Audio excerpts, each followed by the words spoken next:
Hey, this is Lewis from Oxygen, and welcome to Design Rules, where I talk about simple things you can do to improve your designs. So one really common mistake I see is text overlaid on an image, but covering up the main part of the image, like the face or the subject, or whatever it is. Position the text somewhere else so the main part of the image comes through. So in this case, we're covering the guy's face. That's obviously a terrible idea.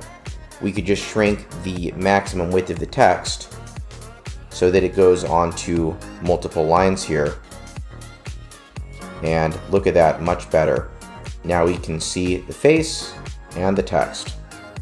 Okay, if you like this tip, check the YouTube description for a link to many more videos just like this one.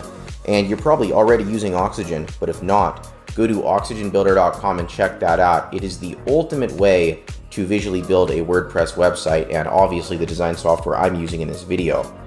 Again, this is Lewis from Oxygen, and thank you very much for watching Design Rules.